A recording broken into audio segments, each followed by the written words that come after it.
Usually when we talk about a medical diagnosis, there's this expectation of absolute engineered precision. Oh, definitely. Like, if you fall off a ladder and break your arm, you go to the hospital, they run an x-ray, and it shows that jagged white line on the screen. Right. The doctor just points at it and says, there it is. That's the problem. Exactly. And it's incredibly comforting, I think. The problem is visible, it's binary, and the solution, putting a cast on it, is pretty straightforward. Yeah, we just inherently trust things we can categorize and, literally see with our own eyes. But the moment you step out of a purely physical medical realm and into the world of psychology or behavioral science or education, suddenly that x-ray machine is just broken. Oh, completely. You're flying blind. Right. We are looking at a diagnostic landscape that is entirely murky. And that creates a massive problem when we try to fix societal issues. It really does. Have you ever wondered why brilliant ideas from psychology, interventions that seem to work absolute miracles in a university lab often just completely collapse when they're rolled out to millions of people? Because you can't just copy-paste a controlled lab experiment into the chaos of reality. Exactly. What works perfectly for 20 college sophomores sitting in a quiet, temperature-controlled room suddenly falls totally flat when you hand it to 10,000 distracted, stressed-out 14-year-olds. Which is pretty much the absolute definition of diagnostic muddy waters. Yeah, it is. And that specific challenge is exactly the terrain we are exploring today. Welcome to our deep dive into the fascinating and honestly often frustrating intersection of psychology, design thinking, and education. It's going to be a good one. Our mission today is to unpack exactly how researchers take a promising, carefully constructed psychological intervention from that pristine lab setting, tear it completely apart, and redesign it so that it actually functions in the messy, chaotic, real world. And we aren't just talking about making it work a little bit better. Right. No, not at all. We are talking about engineering it to work at a massive national scale. So, for you listening, yes, you, our invisible third co-host today, our goal is to equip you with a deeply practical understanding of how tiny, perfectly tailored changes in how we frame a message can drastically alter human behavior. Because the details matter so much here. They really do. We are going to meticulously detail the experiments, the exact psychological conditions, and the measurable impacts on something as concrete and life-altering as a high school student's GPA. And to do that, we are grounding our entire conversation in a landmark, incredibly comprehensive research paper. Let's get into the source material. Yeah, so this was published in the Journal of Educational Psychology back in April 2016. Okay, 2016. The paper is titled, Using Design Thinking to Improve Psychological Interventions: The Case of the Growth Mindset During the Transition to High School. That is a mouthful of a title. It is, but it's authored by an absolute powerhouse team of researchers. Yep. It was led by David S. Yeager and Carol S. Dweck alongside this massive team of collaborators. Like, how massive? Well, let me see. It includes Carissa Romero, Dave Panescu, Christopher S. Holman, Barbara Schneider, Cynthia Hinojosa. Wow. Okay. Yeah, there's more. Heon Lee, Joseph O'Brien, Kate Flint, Alice Roberts, Jill Trott, Daniel Green, and Gregory M. Walton. Okay, so a veritable army of scientists spanning multiple institutions. Exactly. They needed a massive team because they were looking at a target demographic of approximately 4 million ninth graders entering public high schools in the U.S. every single year. 4 million kids. And for anyone who remembers being 14, you know that transition period is notorious. Oh, it is the crucible. Yeah, it's the make or break moment where a student's trajectory is often set and a failure in ninth grade drastically lowers the statistical probability of ever graduating high school. It's a massive cliff they can fall off. Right. So before we get into the solution, define the exact boundary of the problem for us. Yeah. What were Yeager, Dweck, and this giant team fundamentally trying to solve here? So, the core problem is brilliantly summarized right in the abstract of their April 2016 paper. I'll just quote it directly. Go for it. They wrote, "There are many promising psychological interventions on the horizon, but there is no clear methodology for preparing them to be scaled up." Huh. Okay, so if we unpack that, it means we actually have fantastic psychological tools available. We do. Yeah. But scaling them is where the science just completely breaks down. Okay, I think I get it. It's the equivalent of having a master chef design a recipe that tastes like Michelin star quality when cooked for a dinner party of 4. Right. But when you ask that same chef to mass produce that exact meal for a stadium of 80,000 people without losing any of the flavor, the whole operation falls apart. That is a perfect analogy. Uh-huh. And the flavor, in this context, is a specific psychological construct known as the growth mindset. Right, and I want to spend a moment here because mindset has become a bit of a corporate buzzword lately. Oh, definitely. It's on Uh, every HR poster. yeah. People throw it around in boardrooms without really understanding the mechanics of it. So break down the difference between a growth mindset and a fixed mindset, specifically in the context of a 14-year-old taking a math test. It's a really crucial distinction. So the intervention focuses on shifting students from a fixed mindset, which is academically referred to as an entity theory of intelligence, to a growth mindset, or an incremental theory of intelligence. Entity versus incremental. Got it. Right. So a fixed mindset is the deeply held belief that your intelligence, your talents, and your fundamental capabilities are just static, immutable traits. Like you are either born a math person or you aren't. Exactly. It's a genetic lottery. Whereas a growth mindset is the belief that intelligence is malleable. It can be developed, strengthened, and changed through experience, rigorous effort, and deploying good learning strategies. So it's the difference between viewing your brain as a finite container of knowledge versus viewing it as a muscle that gets denser and stronger the more you exercise it. That is the exact metaphor the researchers use in the paper. And the authors explain beautifully how these subjective construals, meaning how students subjectively view their own cognitive abilities, actually manifest into physical reality. Wait, how does a belief become physical reality? Well, let me read a quote from the paper that illustrates this psychological mechanism. They say, when students doubt their capacities in school, for example, when they see a failed math test as evidence that they are not a math person, they behave in ways that can make this true, for example, by studying less rather than more, or by avoiding future math challenges they might learn from. I see. It basically operates as a self-fulfilling prophecy. Completely. If you believe the metaphorical X-ray of your brain says you are fundamentally incapable of understanding algebra, your logical next step is to just stop trying. Right, because if you try your hardest and still fail, it confirms you're stupid. Yeah. But if you avoid the hard stuff, if you sit in the back of the class and pretend you just don't care, you protect your ego. Exactly. But by protecting your ego, you guarantee you never learn the material. Wow, you've hit on the core mechanism there. It sets in motion this recursive, compounding cycle of avoidance that actively destroys their academic trajectory. It's a vicious cycle.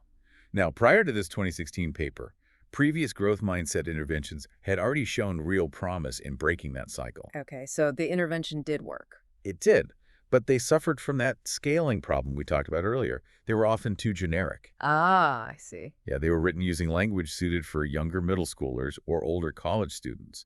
They were not surgically tailored for a 14-year-old who is simultaneously navigating puberty, complex new social hierarchies, and sudden academic rigor. Right. The tone was probably totally off. The examples felt irrelevant to a freshman. Exactly. Okay, so the researchers recognize they have a scaling issue. The medicine works in the lab, but the delivery mechanism is failing in the real world. How do academics sitting in university offices go about fixing a communication breakdown with millions of teenagers? I mean, that sounds impossible. Well, they realized that traditional academic methods weren't going to cut it. So they turned to a completely different industry for the solution. They turned to design thinking. Design thinking. Like from the tech world. Exactly. It's a problem-centered, highly iterative approach pioneered by tech firms and product design powerhouses, like IDEO. Okay, interesting. Yeah, design thinking relies heavily on user-centered design, which involves ethnographic observation and constant qualitative feedback from the actual end users. You combine that with rapid A/B testing to see what objectively works. So they didn't just arrogantly assume they knew what high school freshmen wanted to hear. No, they didn't. They actually went out and tested minimally viable prototypes on them. This is a fascinating pivot for an academic study. It sounds like they treated this psychological intervention exactly like a software developer treats a beta version of a new smartphone app. That's a great way to look at it. Instead of just polishing it in a vacuum, releasing it to the App Store and praying people download it, they handed the rough, glitchy code to the users who happen to be highly critical, cynical 14-year-olds and let them break it. Yes, exactly. They essentially asked the teenagers to tell them exactly why the intervention was boring or confusing. That's a brilliant way to frame it. Because user-centered designers rarely ask people, what kind of software do you want? Right, because users usually have no idea what they want until they see it. Exactly. But if you put a flawed prototype in front of them, Human beings are exceptionally good at pointing out exactly what they hate about it. We love to complain. We really do. So the researchers started sitting down with actual ninth graders in one-on-one sections and small focus groups. Okay. They handed them early, text-heavy drafts of the original mindset intervention and basically said, be brutal.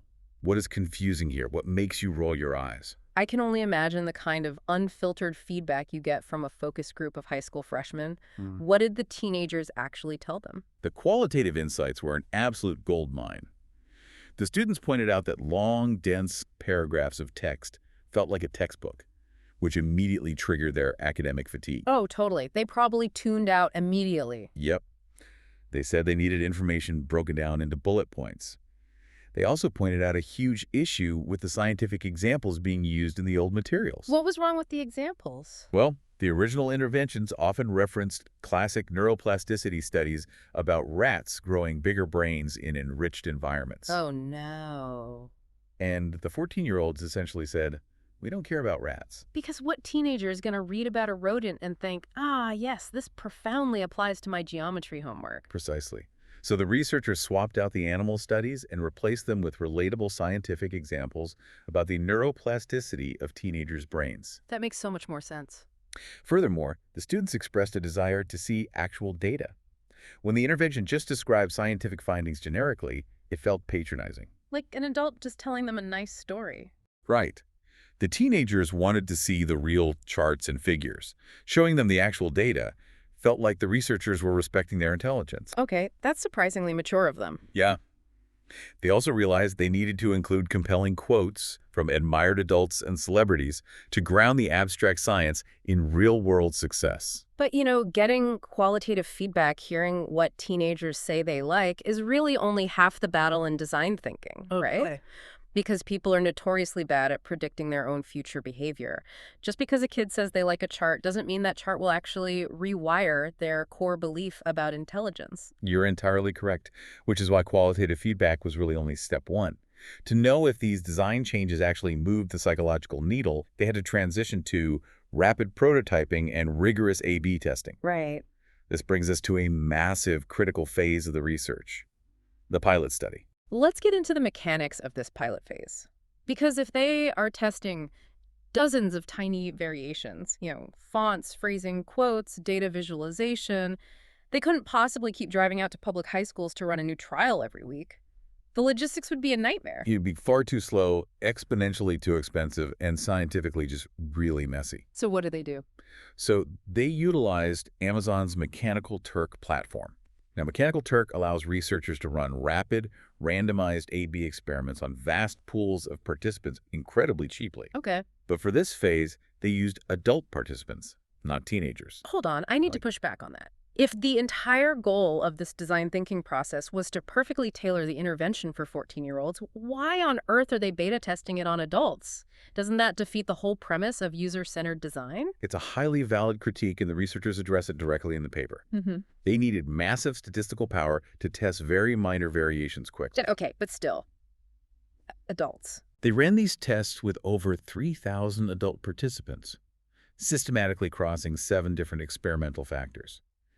The goal here wasn't to test the specific teenage tone, but to test the underlying psychological architecture of the messaging. Ah, okay. The structural stuff. Exactly. Does framing a concept indirectly work better than framing it directly? Does refuting a bad idea work better than ignoring it? Human psychology, whether you are 14 or 40, shares a foundational operating system. That's a good point. Once they identified the strongest structural components using the adults, they would essentially re-skin those components with the teenage-approved qualitative feedback they got from the focus groups. Okay, that makes sense. You use the adults as a high-volume wind tunnel to test the aerodynamics of the airplane, and then you paint it with the colors the teenagers asked for. Exactly. So let's talk about the specific conditions they ran through this wind tunnel, because some of these results completely blew my mind, particularly the test involving direct versus indirect framing. Oh, this specific test addresses a classic puzzle in behavioral science. So in the direct framing condition, the intervention materials explicitly offered help to the user. What did it say? They basically read, would you like to be smarter? In this program, we share the research on how people can get smarter. This information will help you. Which, logically speaking, sounds like the most straightforward, honest way to present an educational tool. You are identifying a benefit and offering it to the user. It is entirely logical, but human beings aren't always logical. The indirect framing condition took a completely lateral approach. What did they do? Instead of offering help, it asked for it. It read, "Students often do a great job explaining ideas to their peers. We would like your help to explain this information in more personal ways that future students will be able to understand. We'll use what we learn to help future students." Wow, they totally flipped the power dynamic. They did. They took the student out of the role of broken person who needs fixing and put them in the role of esteemed expert consultant. And the data showed that the indirect framing was vastly more effective at shifting participants toward a growth mindset. Really? Just from that subtle change? Yes. This leverages a deeply established psychological phenomenon called saying is believing, which is rooted in cognitive dissonance. How does that work? Well, when you ask someone to advocate for a concept and persuade someone else to believe it, they unconsciously convince themselves in the process. Direct framing feels controlling. It implies a deficit in the reader. Indirect framing honors their autonomy. I want the listener to really internalize this because this isn't just about high schoolers. This is a masterclass in human communication. Oh, completely. Think about the last time you tried to give advice to a colleague at work or maybe a stubborn family member by directly telling them what they were doing wrong and how your way would help them. It never goes well. It instantly raises their defensive shields. Right. They stop listening to your logic and start preparing their counter argument. Yeah. But if you approach that same colleague and say, "Hey, I'm trying to figure out how to explain this complex new workflow to the junior staff. Could I get your advice on how you would frame it?" You completely bypass their ego defenses. You do. You guide them into advocating for the very thing you wanted them to learn. It's psychological judo. And speaking of bypassing ego defenses, the researchers ran into a fascinating failure during this pilot testing when they tried to tackle the fixed mindset head-on. Oh, do tell. They tested a condition where they explicitly presented the fixed mindset viewpoint, the common belief that some people are just naturally born smarter than others, and then they systematically, logically refuted it. They laid out the bad idea and argued against it. So they basically constructed a straw man and knocked it down. Like, you might think intelligence is locked at birth, but you're wrong, and here's the biological data proving you wrong. That seems like standard rational debate strategy. It does, but it triggered a massive backfire effect. A backfire effect. Yeah. When they explicitly presented and refuted the fixed mindset view, it actually caused participants who already held a fixed mindset at baseline to become significantly more entrenched in their fixed beliefs. The data was undeniable. Wait, I want to make sure I'm hearing this correctly. Trying to logically prove their fixed belief wrong literally made them dig their heels in deeper and believe it more. Yes.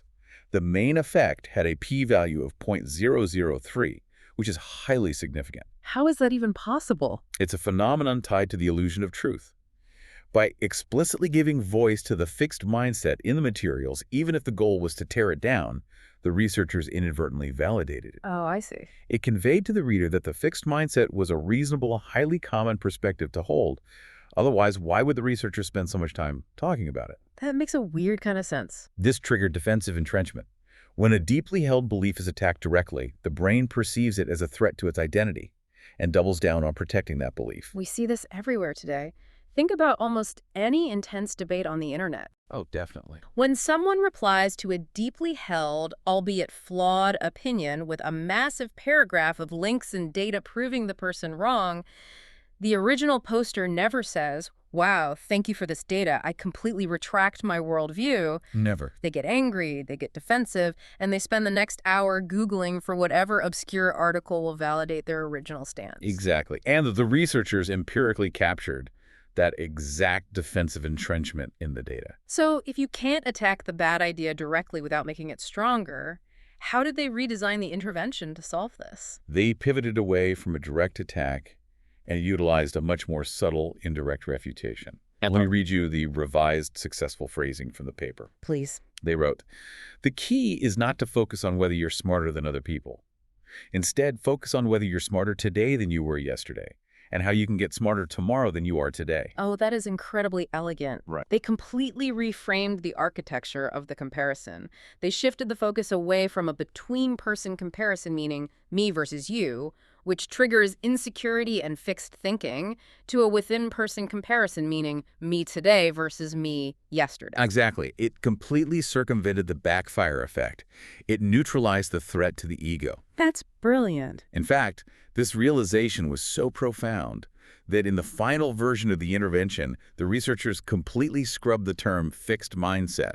They never named it. They never defined it. Really? They just ignored it. They simply taught the mechanics of the growth mindset and let the old, unhelpful fixed beliefs quietly starve from a lack of attention. That is such a vital lesson in persuasion. Don't fight the bad idea. Just build a better, more appealing idea and let people migrate to it. Precisely. What other variables did they test in this rapid-fire Amazon mechanical Turk phase? Well, they rigorously tested the impact of celebrity endorsements, trying to find the right cultural touchstones. Who did they use? They included stories from Scott Forstall, who was a key executive leading the team that developed the original Apple iPhone. Oh, cool. Yeah, he told a story about how he specifically hired people who weren't afraid to fail and make mistakes, because that was the only way innovation happened. That's a great example for a kid. They also included quotes from NBA legend LeBron James about the necessity of constant practice.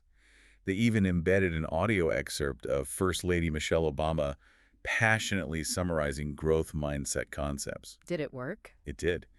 The data show that these specific endorsements significantly increased the adoption of a growth mindset compared to versions of the text that omitted them. It provides undeniable social proof. If you are a 14-year-old who just bombed a geometry quiz, you might feel like an absolute failure. Right, feels like the end of the world. But if you read that the guy who invented the iPhone specifically seeks out people who fail, or that LeBron James views failure as a necessary stepping stone to greatness, it changes the narrative. It really does. Your failed quiz is no longer a permanent tattoo of stupidity.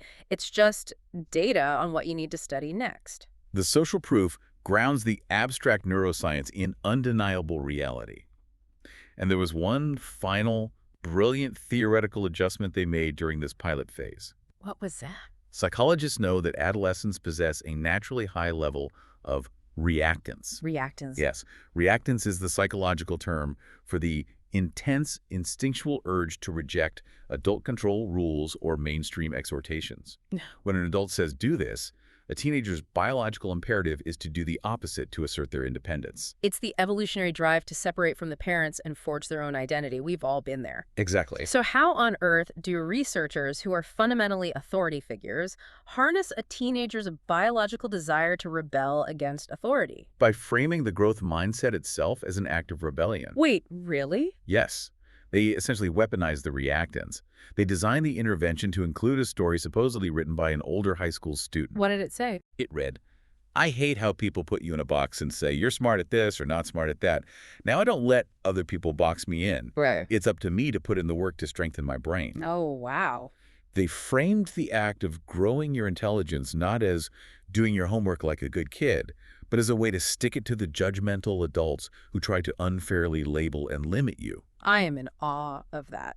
That is psychological judo at its absolute finest. It is brilliant design. They took the immense chaotic energy of teenage rebellion, and instead of trying to suppress it, they built a channel to divert that exact energy toward a healthier academic mindset. And it worked beautifully. Okay, so at this point, through all this rigorous A/B testing, minimizing backfire effects, incorporating social proof, and harnessing teenage reactance, they have finally built their shiny, meticulously engineered prototype. Yes, this is the revised mindset intervention. Now the lab coat comes off. It's time to actually take this prototype into the schools and test it against reality. This brings us to the methodology and results of Study 1.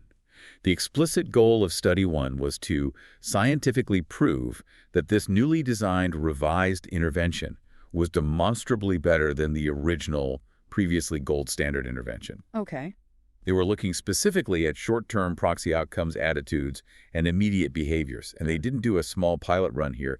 They went massive. How massive are we talking? They recruited an incredible 7,501 ninth grade students across 69 different high schools spread throughout the United States and Canada. Over 7,000 kids across nearly 70 schools. The logistics of organizing that are staggering. It was a huge undertaking. How did they actually deliver this intervention to that many kids simultaneously without introducing massive amounts of human error or teacher bias. The delivery mechanism was entirely digital, which is absolutely crucial for scalability.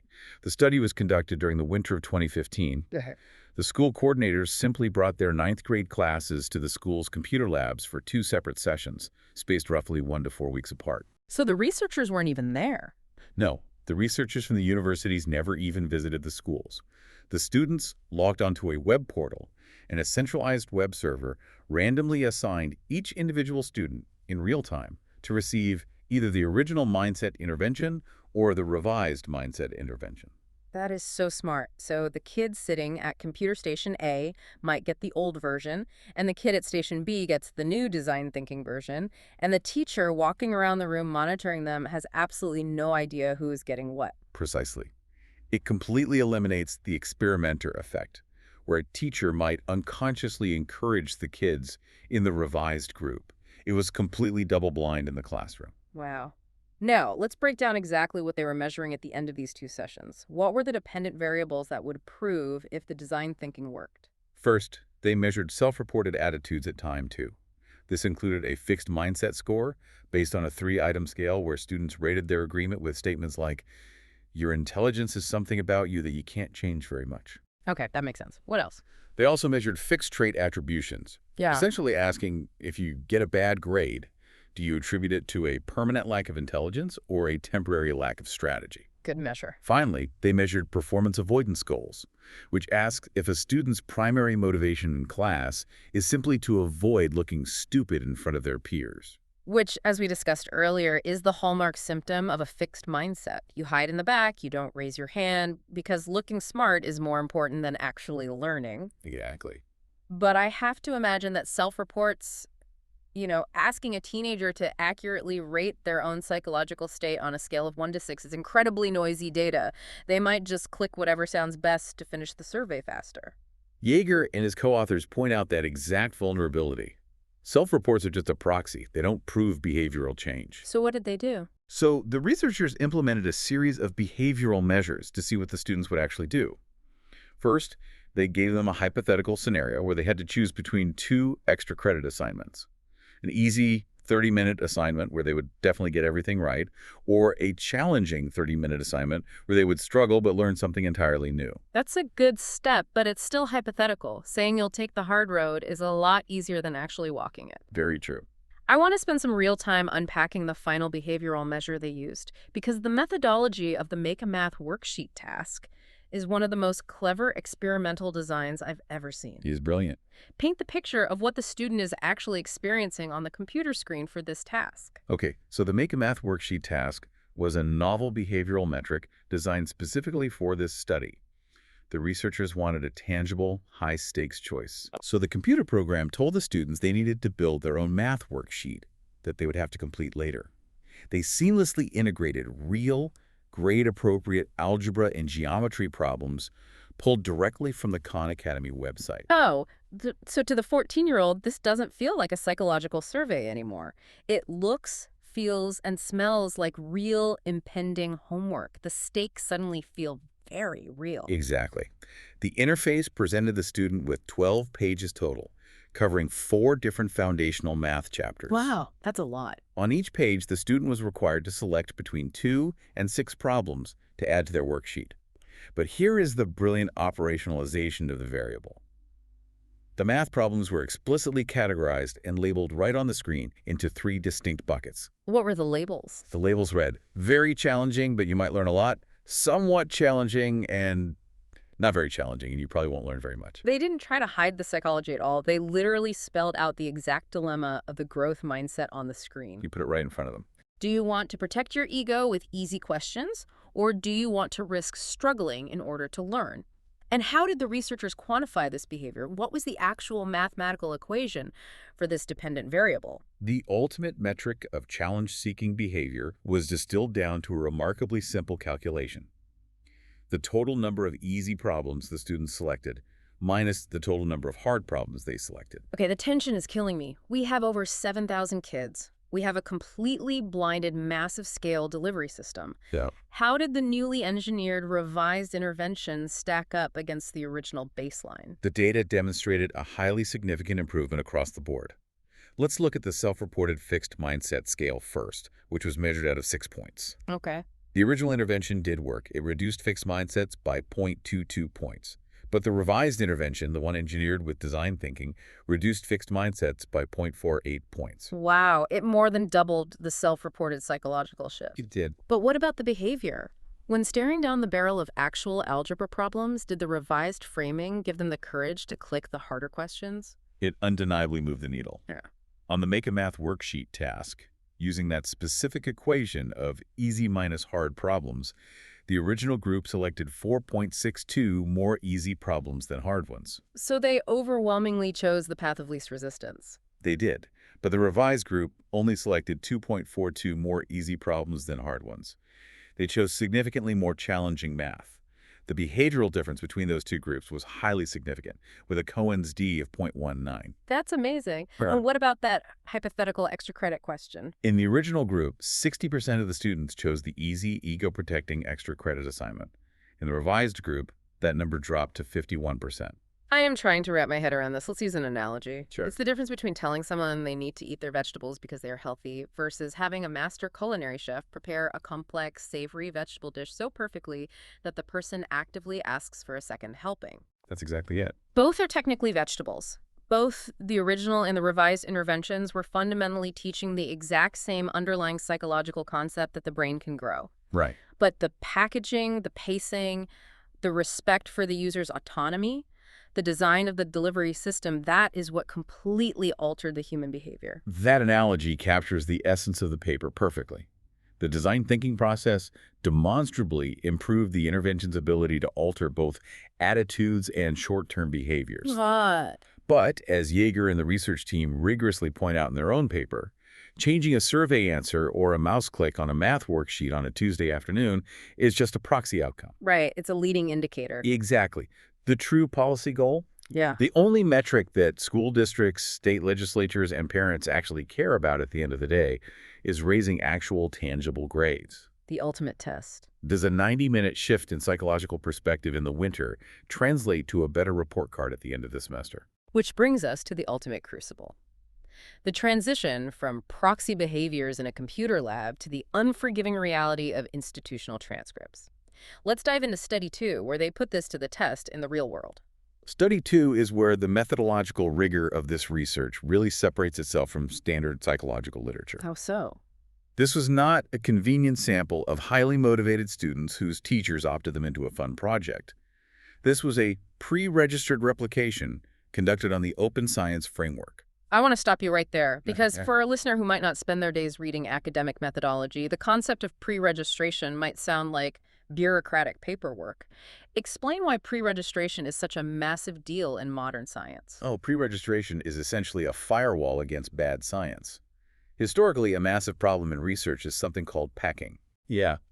This happens when researchers run an experiment, collect a mountain of data, and then secretly slice and dice that data behind closed doors, testing different variables, excluding certain outliers, until they stumble upon a result that looks statistically significant. And then they publish the paper acting as if that was their hypothesis all along. Exactly. Pre-registration forces researchers to publicly lock in their hypothesis, detail their exact methodology, and publish their specific statistical analysis plan on a timestamped server before they ever look at a single piece of data. They're essentially calling their shot like Babe Ruth pointing at the bleachers. That's a great way to put it. By pre-registering, they are tying their own hands.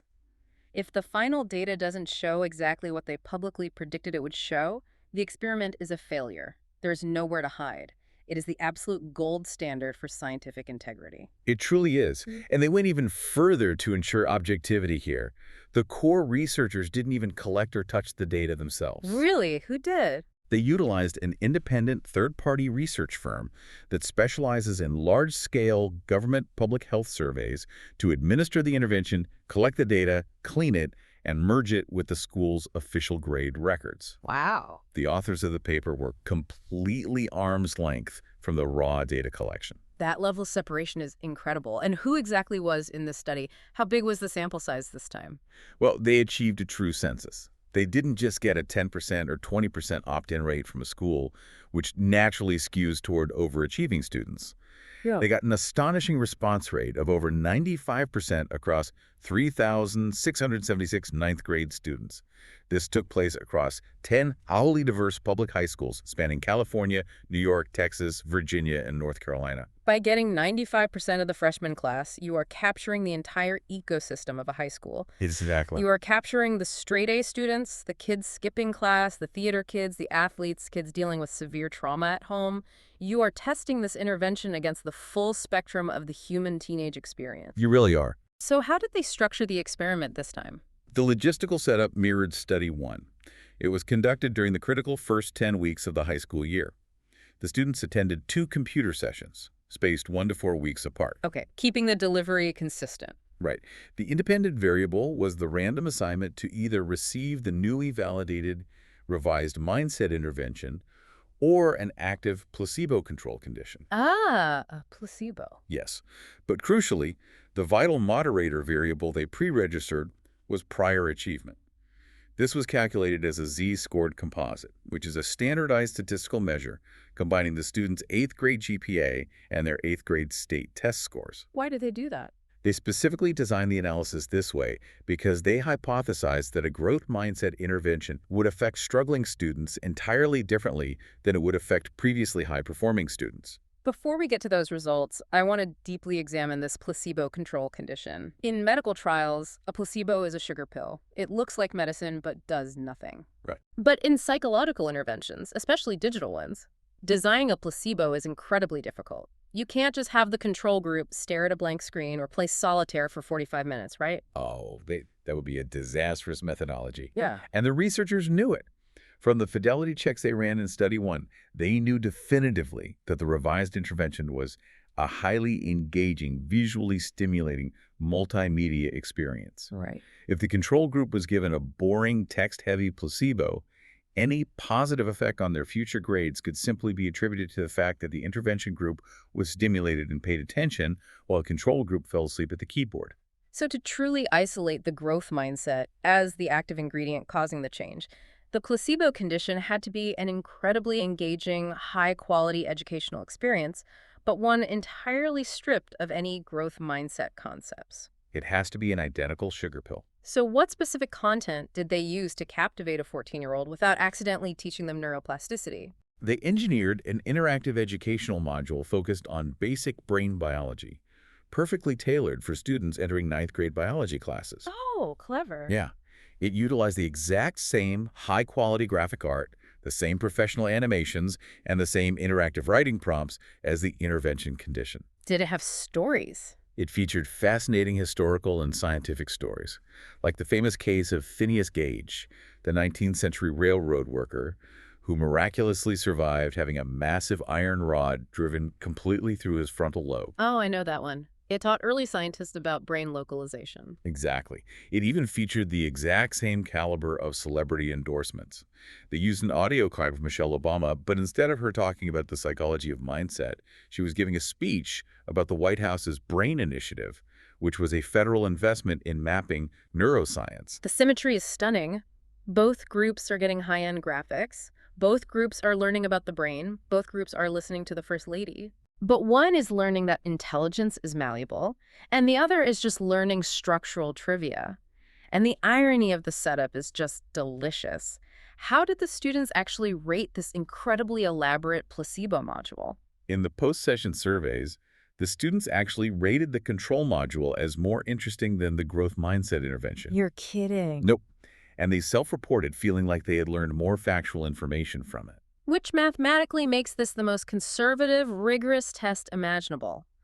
The control group walked away from the computers feeling stimulated, entertained, and educated. They did. So if the mindset group somehow outperforms them on their official report cards months later, it provides undeniable proof that the specific belief about intelligence, the software running on the hardware, is what caused the academic shift, not just the quality of the computer program itself. Exactly. The methodology leaves no room for alternative explanations. So let's look at the dependent variables, the final metrics of success. Drumroll, please. The independent third-party researchers looked at the school's institutional records at the end of the first semester, months after the intervention. They tracked core course GPA, which meant averaging the official grades in math, science, and English converted to a standard 0 to 4.33 scale. Okay. Crucially, they also tracked a dichotomous variable they labeled poor performance rates, which meant tracking the percentage of students who finished their core classes with a D+ average or below. The moment of absolute truth. After all the focus groups, the Amazon Mechanical Turk testing, the massive Study 1 pilot, and months of waiting for the semester to end, what did the independent data show? The pre-registered hypothesis was unequivocally confirmed.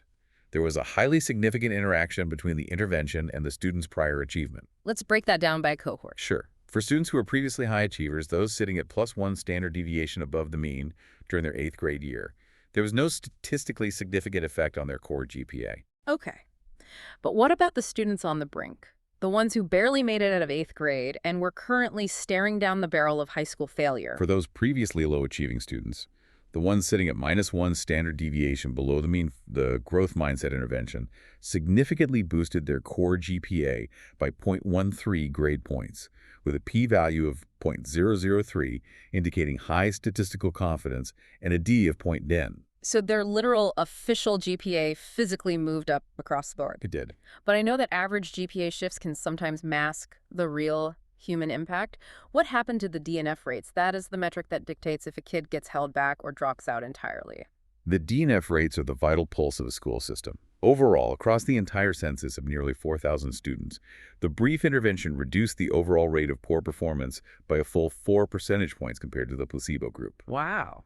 But when you isolate the data to just the lowest achievers, the reduction in DNF grades was a massive 7 percentage points, with an effect size of D equals 0.13. I want to play devil's advocate for a second, because I can hear a skeptic listening to this and saying, okay, that's great for the struggling kids, but the intervention totally failed the smart kids.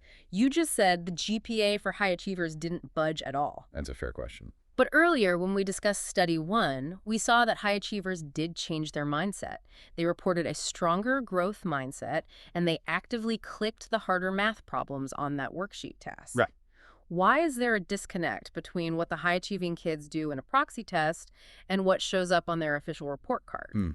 That is a brilliant observation, and Yeager and his co-authors actually dedicate space to address this exact divergence in the paper. Why didn't the smart kids get smarter on paper? Right. Why didn't they? There are two highly probable explanations rooted in both statistics and educational theory. The first is a mathematical reality known as range restriction. Range restriction. Yeah, if a high-achieving student enters 9th grade and is already earning a 3.8 or 4.0 GPA, there simply isn't much mathematical runway for their grades to increase. They have hit the ceiling of the grading scale. Right. You can't get an A++ in geometry. The math physically caps out. Exactly. But the second explanation is much more theoretically profound. The intervention successfully made these high achievers adopt a growth mindset, which fundamentally means they began to value learning over simply looking smart. Okay, I think I see where this is going. Ironically, adopting this healthier mindset may have caused them to actively seek out harder, riskier challenges in their school environment. They might have deliberately chosen harder essay topics where they risked getting a B instead of coasting to an easy A. Wow. They might have tackled more complex, ambitious science fair projects. They might have spent less time mindlessly cramming vocabulary words for an easy test, and more time wrestling with difficult, abstract concepts that don't immediately translate to a higher grade. Oh, wow. That fundamentally reframes how we view success. Their GPA stayed mathematically flat, but their actual internal capacity for learning increased. Yes. They stopped coasting on easy mode to protect their 4.0, and they started embracing the struggle. Precisely. The researchers point out that if they had possessed the ability to administer a standardized, norm-referenced knowledge exam at the end of the term, a test that truly measures deep conceptual understanding rather than just classroom compliance, they very likely would have seen a measurable increase in actual knowledge among the high achievers. But because GPAs are subjective and highly dependent on the difficulty of the path a student chooses to walk, taking the harder path doesn't always artificially inflate your grades. That is a profound insight. A flat GPA isn't necessarily evidence of the intervention failing. It might be the empirical evidence of a high-achieving student bravely embracing the struggle of real learning. Okay, before we synthesize all of this, we need to touch on one specific, highly technical detail regarding the methodology, just to ensure we are painting an impeccably accurate picture of the research. Yes, it is imperative we address the inclusion of biological tests and measures. Based on the precise parameters of this deep dive into the source material, I must make a definitive, clear distinction. What's that? No actual biological tests were conducted on any of the students in this study whatsoever. Just to be crystal clear, no fMRI machines, no EEG skull caps, no blood draws, no cheek swabs to test cortisol levels. Absolutely none.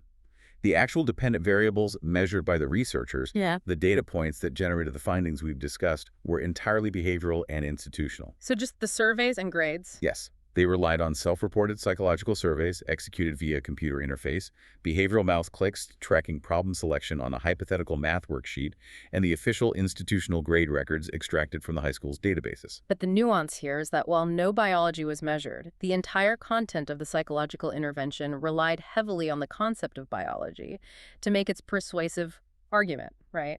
That is the crucial distinction. The intervention utilized the mechanics of neurobiology as a rhetorical tool for persuasion.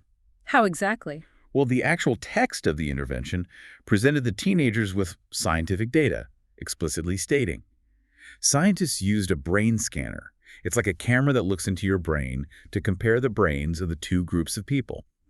They found that the people who learned how to juggle actually grew the parts of their brains that control juggling skills. And this brings us back to why this is such a masterpiece of psychological design. You don't need to physically hook a 14-year-old up to a multi-million-dollar fMRI machine to alter the trajectory of their life. You really don't. You simply need to convincingly, respectfully show them the biological mechanism of how their own hardware operates. If you can vividly illustrate that the brain is essentially a muscle that physically forms denser, thicker neural networks when it struggles through a hard math problem, you demystify the entire concept of intelligence. Exactly. It removes the magic. Yeah. It's no longer a divine gift you either have or you don't. It's just biology responding to friction. It provides the student with a concrete, physical rationale to believe that their academic effort isn't a pointless exercise in futility. If an adult simply tells a struggling teenager to try harder, it sounds like an empty, patronizing platitude. Yeah, it'll just tune you out. But if you tell that same teenager, when you try hard and fail, your neurons are actively branching out and connecting, literally altering the physical architecture of your cortex, you have handed them a scientifically validated roadmap out of failure. Which brings us to the grand synthesis of this massive undertaking. If we pull all the way back, stepping out of the computer labs, stepping away from the mechanical Turk data and the z-scored variables, what is the ultimate enduring takeaway from this 2016 paper by Yeager, Dweck, and their incredible team? Yeah, what's the bottom line? The ultimate takeaway is that taking a brilliant psychological concept and scaling it to millions of people is not a clerical copy-paste job. It was a highly complex, intensive design challenge. Right. Yeager and his colleagues empirically proved that by treating a psychological intervention exactly like a product design problem by running focus groups, by deeply respecting the autonomy and reactance of the teenage user, and by relentlessly A/B testing different rhetorical architectures, they could completely re-engineer a growth mindset message to be surgically tuned for ninth graders. It's incredible. And by changing absolutely nothing about a school's funding, its teachers, or its curriculum, but merely implementing a carefully curated two-session, 90-minute digital experience, they demonstrably raised the official GPAs of the lowest-performing students in a massive, chaotic, real-world census. And the human stakes of that cannot be overstated. The paper explicitly notes that failing courses in ninth grade almost perfectly predicts whether a student will ultimately become a high school dropout. It's a huge predictor. So this isn't just an academic exercise about squeezing a slightly better grade out of an algebra class. This is about forcibly altering the socioeconomic trajectory of a human life. It absolutely is. A 4 percentage point overall reduction, or a 7-point reduction for the most at-risk kids, when scaled nationally to 4 million freshmen a year, represents literally thousands upon thousands of kids who will earn a diploma instead of dropping out. And it achieves that monumental societal shift simply by severing the recursive cycle of self-doubt. The intervention acts like an omnipresent, expert tutor, fundamentally redirecting the student's internal construal of academic difficulty. So under a fixed mindset, difficulty means I am inherently dumb. Under a growth mindset, difficulty simply means my brain is currently growing. You've got it. For you listening to this, I want you to think about how these mechanics apply far beyond the fluorescent lights of a ninth grade math class, because you are navigating these exact same psychological traps every single day. We all are. How often do you stubbornly reject advice, even objectively good, helpful advice, simply because the person delivering it framed it directly, triggering your reactance and making you feel like they were talking down to you? Happens all the time. How often do you fail to persuade a colleague in a meeting, or a client on a sales call, or even your own partner in an argument because you directly attacked their fixed beliefs with logic, inadvertently causing them to dig their heels in and entrench themselves further? Exactly. The backfire effect is real. The design principles we unpack today, harnessing the power of self-persuasion through indirect framing, pivoting away from defensive between-person comparisons toward within-person growth, and treating the end user as the respected expert.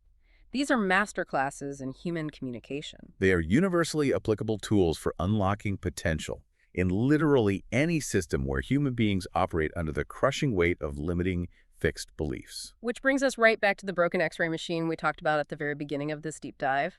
We thought looking at the murky landscape of human psychology was a flaw, a weakness compared to the crisp, clean binary of a medical X-ray showing a broken bone. But maybe that murkiness, that malleability is exactly the point. An X-ray tells you a bone is broken and its story stops there. The diagnosis is static. But the human mind isn't a static, broken bone. It is an infinitely malleable, constantly rewiring, beautifully complex network. It is an organ entirely capable of healing and upgrading its own operating system, provided it is given the right narrative architecture to do so.